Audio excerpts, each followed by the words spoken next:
Garantir o sucesso de empresas que geram impacto social e ambiental, estimulando uma gestão consciente e humana, esta é a Quintessa. Vamos conhecer mais sobre o seu trabalho com a diretora Ana de Souza Aranha.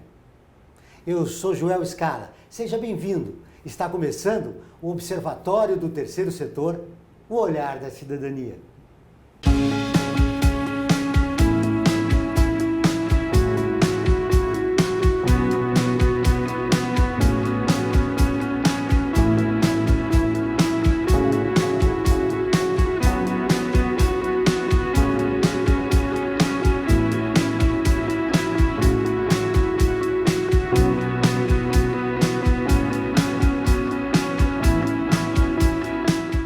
Ana de Souza Aranha é diretora do Quintessa desde 2012 e também professora na FIAP, que é a Faculdade de Informática e Administração Paulista, no curso de MBA Business Innovation.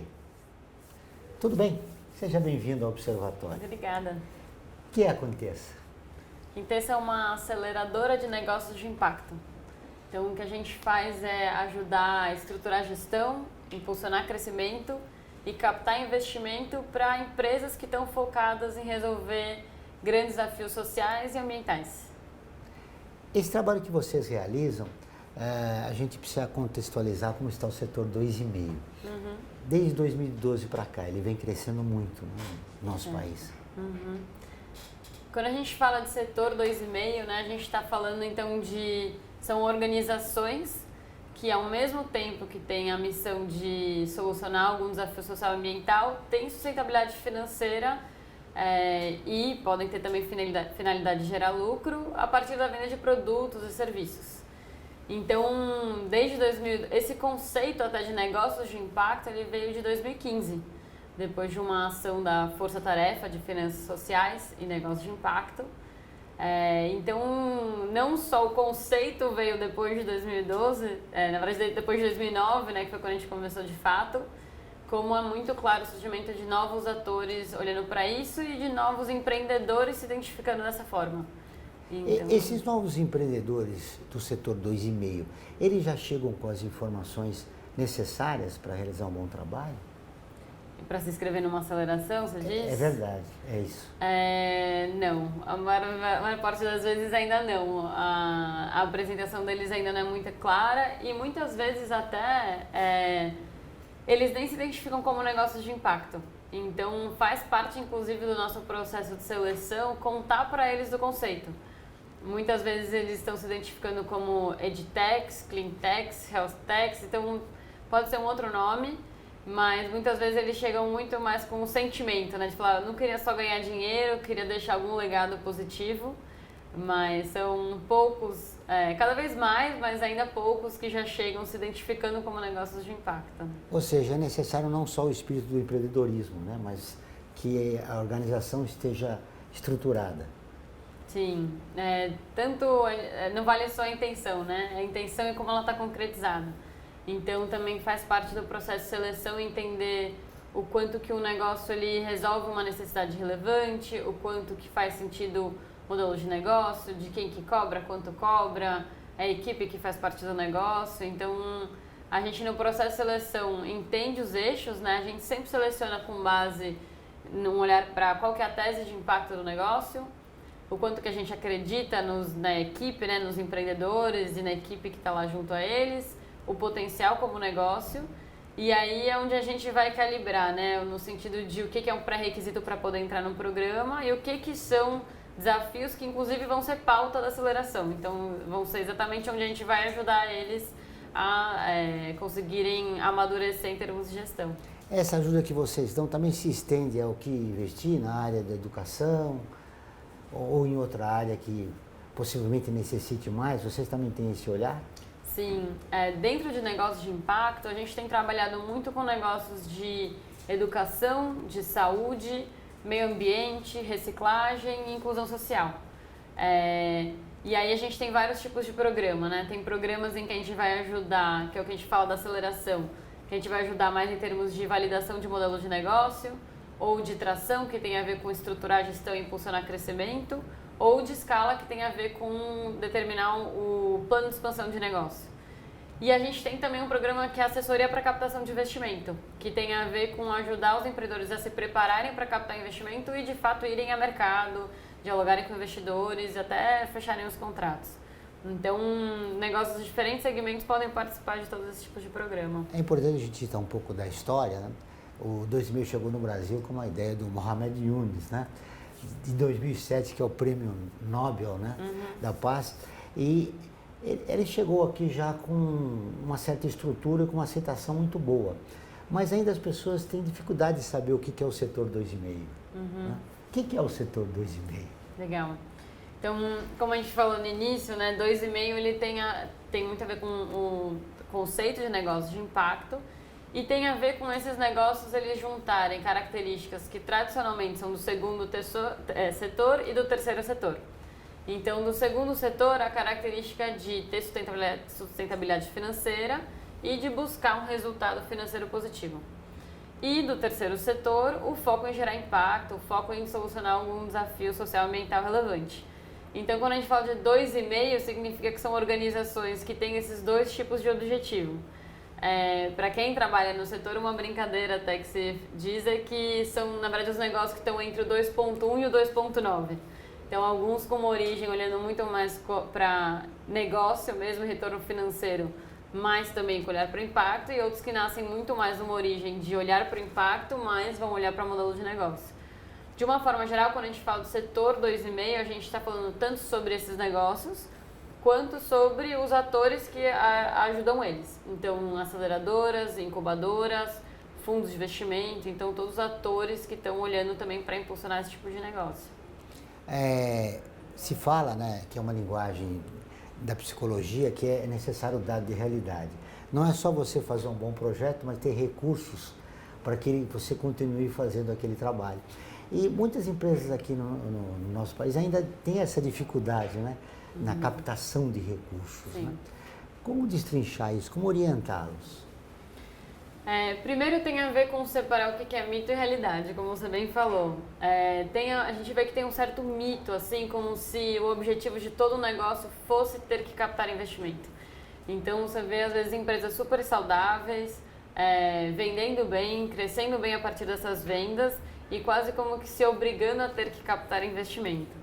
Então tudo começa para entender de fato qual que é o plano de crescimento dessa empresa, para que ela precisa do capital, quanto de capital ela precisa e entender também o tipo de capital que pode agregar mais valor além do dinheiro em si. Então usa-se muito o termo de smart money, que tem a ver com não entrar só o recurso financeiro, mas vir uma ajuda para o negócio em termos de capacidade de gestão, podem ser novos canais de vendas, pode ser algum investidor mais experiente que vai ajudar a orientar os empreendedores.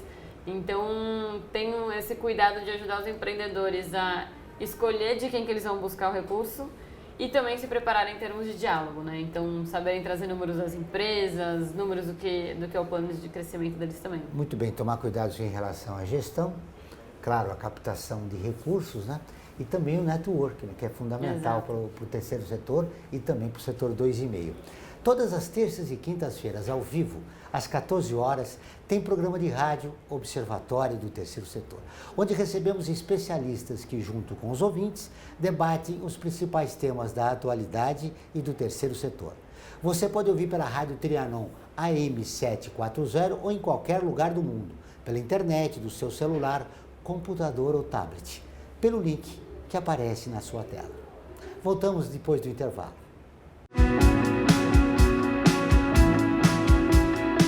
A FIA é muito mais que uma escola de negócios. É graduação, pós-graduação, MBA, mestrado e consultoria para empresas. Isso faz diferença. Conheça a FIA. Olá, eu sou Laura Gelbert, da ONU News. Notícias das Nações Unidas e do mundo você acompanha na página e nos programas do Observatório do Terceiro Setor, parceiro da ONU News. E para acompanhar diretamente a ONU News em português, acesse nossa página e redes sociais. Até lá!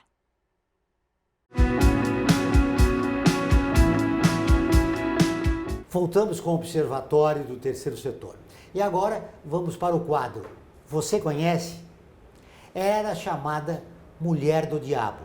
por ser desquitada e lutar pelos direitos da mulher e dos indígenas no Brasil, no início do século passado. Leolinda Daltro, você conhece? Leolinda Figueiredo Daltro nasceu na Bahia em 14 de julho de 1859. Foi professora, sufragista e indigenista brasileira que lutou pela autonomia das mulheres. Em 1910, juntamente com outras mulheres, Leolinda fundou o Partido Republicano Feminino. O senso de justiça de Leolinda Figueiredo Daltro a fez ficar conhecida como a Mulher do Diabo em 1909.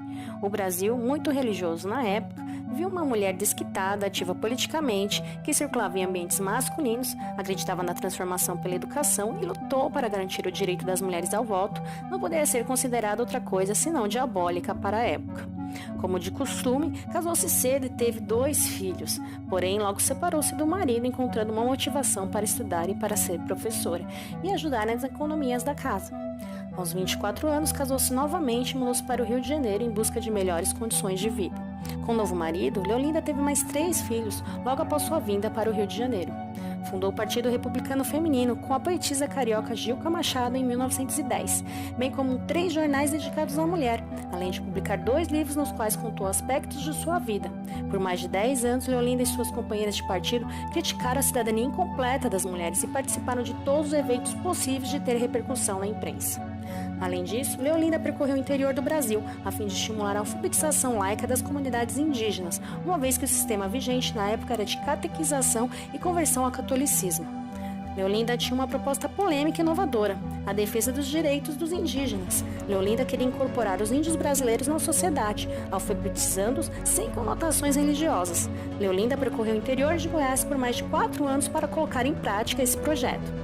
Em 1902, em uma viagem ao sertão de Goiás, procurou o Instituto Histórico Brasileiro para propor a criação de uma associação civil de amparo aos indígenas. Leolinda foi impedida de participar pessoalmente da reunião sob a alegação que era mulher. A partir de 1890, o voto deixou de ser considerado um símbolo e passou a ser visto como uma chave para mudanças. As sufragistas diziam que as vidas das mulheres não melhorariam até que os políticos colocassem seus olhos no eleitorado feminino. A luta pelo direito de voto era um meio para atingir um fim. Em 1913, os jornais deram ampla publicidade ao movimento das sufragetes, quase sempre reforçando que este não era um comportamento que as brasileiras deveriam seguir. Na década de 1930, Leolinda ainda estava ativa na luta da emancipação feminina, fazendo parte da Aliança Nacional das Mulheres. Leolinda, na maioria das vezes, foi mal compreendida e teve que suportar piadas e zombarias em relação à sua luta. Leolinda não queria revolucionar o papel da mulher na sociedade. O objetivo era reformar seu papel, integrando a mulher de forma mais justa e igualitária na sociedade brasileira e dando oportunidades para que as mulheres façam parte da vida pública. Ela também procurou reformar as leis para que as mulheres brasileiras atuassem de forma igualitária dos homens, com as mesmas oportunidades e direitos. Leolinda foi pioneira em lutar pelos direitos das mulheres no Brasil. Leolinda faleceu em 4 de maio de 1935, vítima de atropelamento no Rio de Janeiro. Até hoje, mulheres trabalham e estudam mais, mas continuam ganhando menos que os homens no Brasil. Que história incrível da Leolinda, né? É uma precursora do movimento feminista no país. É necessário que se resgate mulheres como esta para mostrar que na história do país houve figuras muito importantes, né? Com certeza.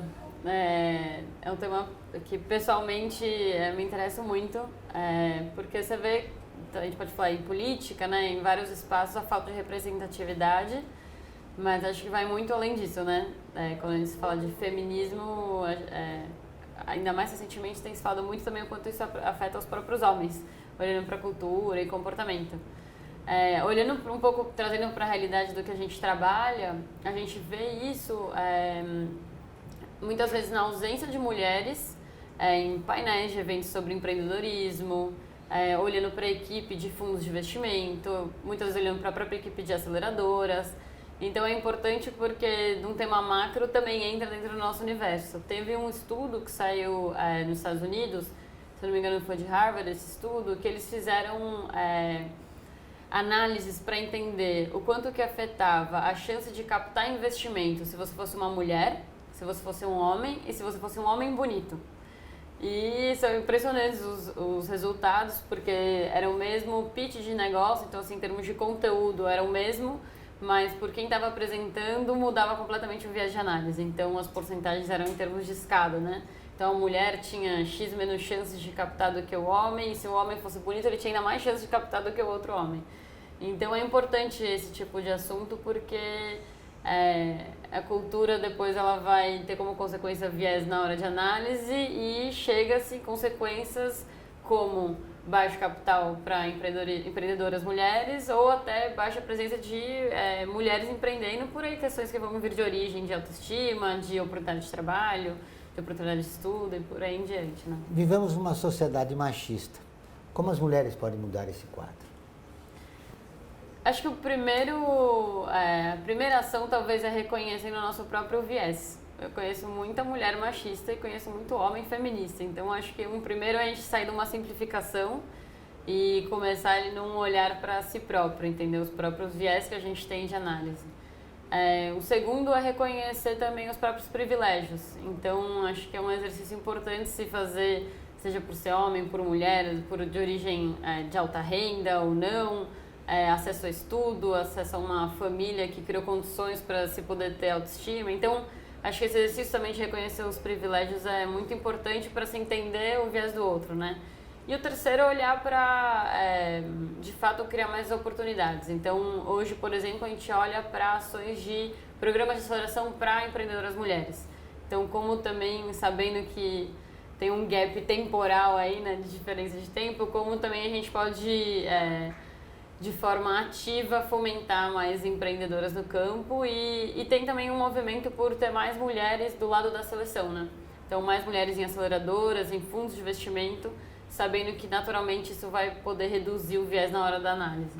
Ou seja, no setor 2,5 já há uma preocupação de incorporar as mulheres. Acho que no setor 2,5 e além, com o empreendedorismo como um todo. Isso é muito interessante. No setor 2,5, quais são as maiores dificuldades que as organizações e as empresas enfrentam? Legal. Acho que vale a pena dividir em dois eixos, né? Tanto dos atores do ecossistema e dos empreendedores, né? Acho que de uma forma abrangente para esses dois eixos, a gente vê o próprio conhecimento do conceito. Então, tem muito empreendedor ou empreendedora, né, também que reclama de que muitas vezes se apresenta como um negócio de impacto e a pessoa pode achar que então significa que não está olhando para retorno financeiro ou então que não vai ser uma boa oportunidade para se fazer em termos de investimento. Então tem um primeiro que é conseguir se disseminar o que é o conceito, né? Quando a gente fala dos empreendedores e empreendedoras, são desafios muitas vezes comuns das startups, então de como estruturar a sua gestão, conseguir crescer em termos comerciais, reter talentos, fazer um bom plano de expansão. Então, tem desafios comuns, mas também tem particularidades, porque muitas vezes, para os negócios de impacto, não é só sobre suprir uma necessidade relevante. Tem esse olhar também de como conseguir superar o desafio social, ambiental, em termos mais, digamos, de ecossistema mesmo. Então, você trabalhar numa questão de educação no Brasil é muito mais complexo do que às vezes você fazer um simples aplicativo para uma necessidade mais pontual. Então tem essa particularidade de entender muito assim, em termos do mercado em que se está atuando. Do outro lado, quando a gente olha para quem está apoiando os negócios de impacto, um desafio tem sido trazer capital para poder se apoiar os empreendedores. Então, quando a gente fala de aceleradoras e incubadoras, muitas estão revisitando o próprio modelo de negócio. E quando a gente fala de fundos de investimento, muitos estão à procura de investidores, então trazendo mais capital para poder inserir no ecossistema. Então, são desafios que se ouve muito no ecossistema, fora também o constante, né, e eterno encontrar os bons negócios. Muito bom. Então... Agora eu te convido a curtir a página do Observatório. Ela é visualizada por mais de 700 mil pessoas toda semana. Está sempre atualizada com notícias do terceiro setor, do Brasil e do mundo. Faça como mais de 360 mil pessoas e siga a nossa página. Vamos para um rápido intervalo, mas antes você vai conhecer uns artigos da Declaração Universal dos Direitos Humanos, que faz parte da campanha do Observatório do Terceiro Setor. Direitos humanos são direitos de todos.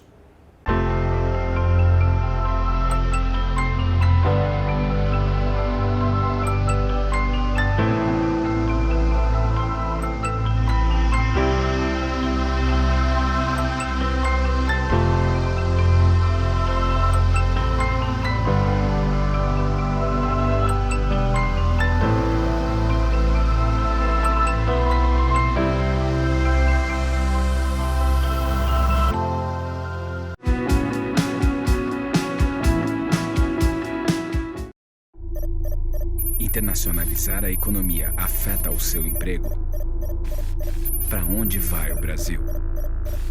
Ter opinião sem análise é só repetição, repetição, repetição, repetição, repetição, repetição, repetição, repetição, repetição. Informação é importante, análise é fundamental. Le Monde Diplomatique Brasil, independente e crítico.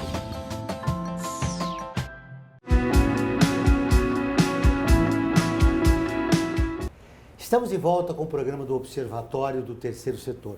Não esqueça, todas as quartas-feiras, às 17 horas, tem o programa Olhar da Cidadania na Rádio USP, com temas da atualidade e dos direitos humanos. Anote, todas as quartas-feiras, às 17 horas, na Rádio USP, em São Paulo, 93,7, em Ribeirão Preto, 107,9 FM.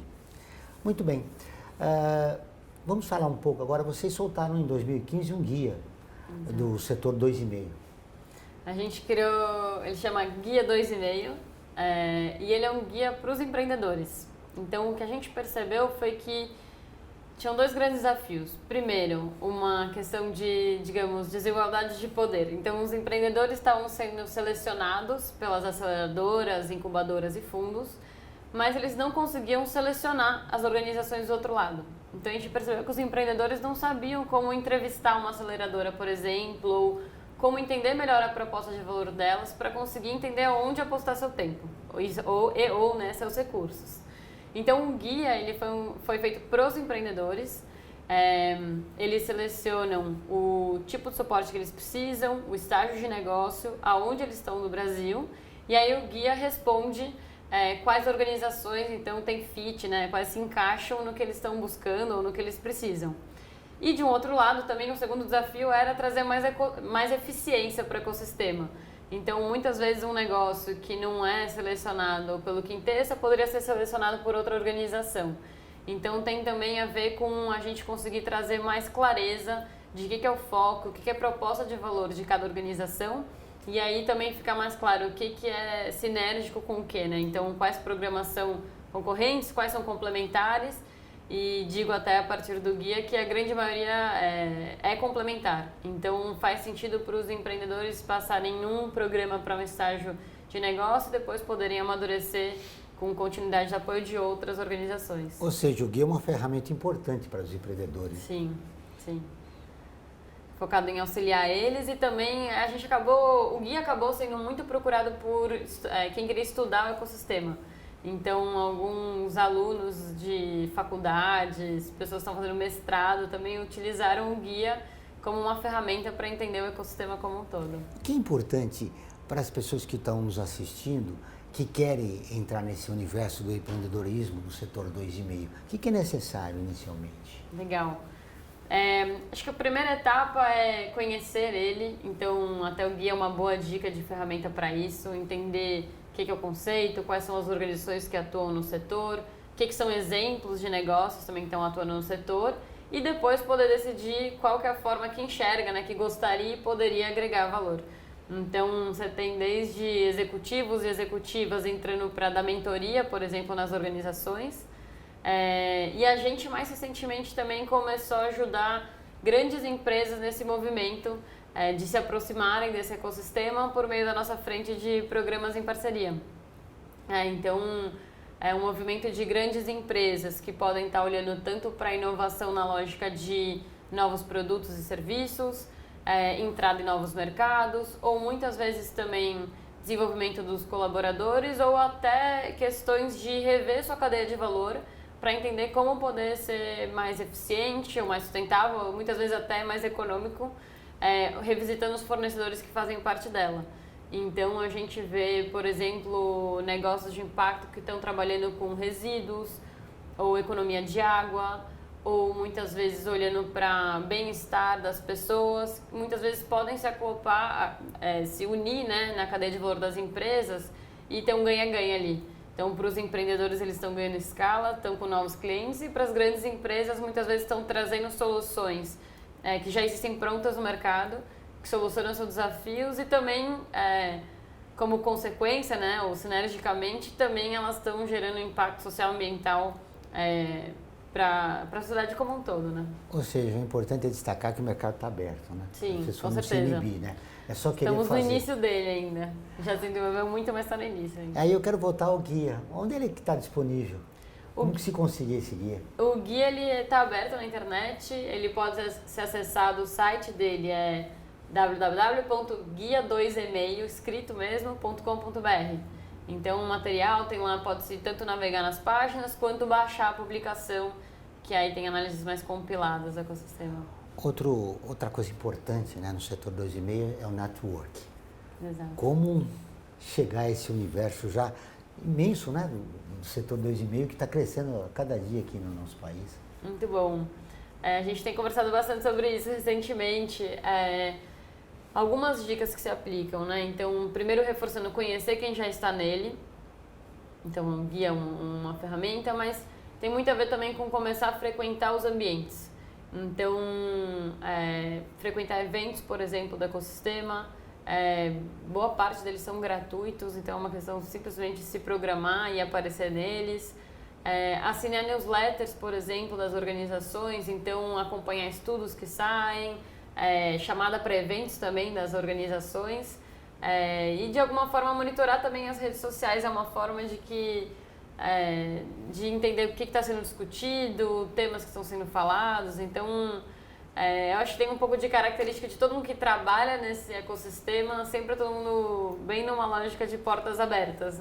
Nunca ouvi falar de alguém que quis de alguma forma se aproximar do ecossistema e não conseguiu. Então é bom para quem quiser se aproximar se aproveitar dessa característica. Né? Que tipo de empresa pode procurar a Quintessa para iniciar o seu trabalho no setor 2,5? Muito bom. Então, como eu contei dos critérios de seleção que a gente busca, né, a gente sempre analisa em termos de relevância de impacto, perfil dos empreendedores e potencial de crescimento como negócio. Mas de uma forma geral, o que eu diria se você tem uma empresa que resolve um desafio real, um desafio relevante e que essa empresa tem a ver com temas como educação, meio ambiente, saúde, inclusão social, ou seja, se tem a ver com algum tipo de impacto social, ambiental, pode entrar em contato com a gente, porque hoje a gente tem alguns tipos de programas de aceleração, então tem um programa de validação, de tração e de escala. Então, tem programas que se adequam para cada estágio de negócio. Isso faz parte, inclusive, do nosso processo de seleção, conseguir ajudar os empreendedores a entender qual programa que tem mais adequação com o estágio de negócio. Onde a gente hoje não trabalha é quando ainda nenhuma ideia se tem. Então, se alguém simplesmente curioso ali, pensando em como entrar no ecossistema, a gente convida para os eventos, mas ainda está no estágio anterior da aceleração. Falando em eventos, existe algum lugar, algum curso para a pessoa dar o pontapé inicial no 2,5? Hoje existem algumas formações, tem um curso de pós-graduação do Amani, até que muitas pessoas têm feito e a gente tem ouvido falar bem. Tem o curso da SPM também, que olha para isso.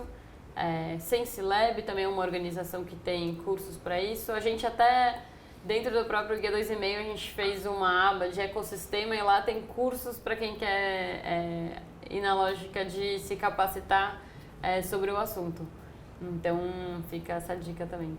Muito bem. Para a gente fechar a nossa entrevista, o que é necessário para acelerar esse setor 2,5 no país? O que você acha, segundo a tua visão, falta? O 2,5 crescer mais no Brasil. Legal.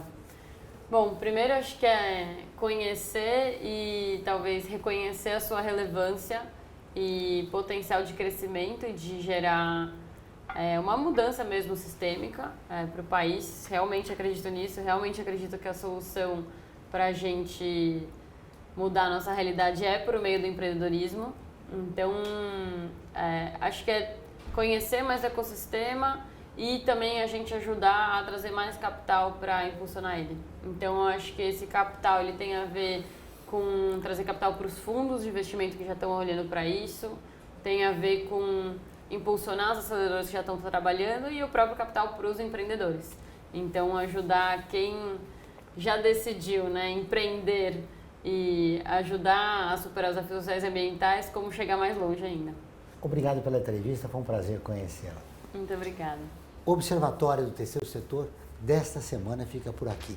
Este e todos os nossos programas de TV e rádio estão disponíveis no nosso portal, acessado por mais de 250 mil pessoas de 173 países, todos os meses. Acesse você também, observatório3setor.org.br. Contamos com você, sempre na luta por uma sociedade mais justa, solidária e tolerante. Até o próximo programa.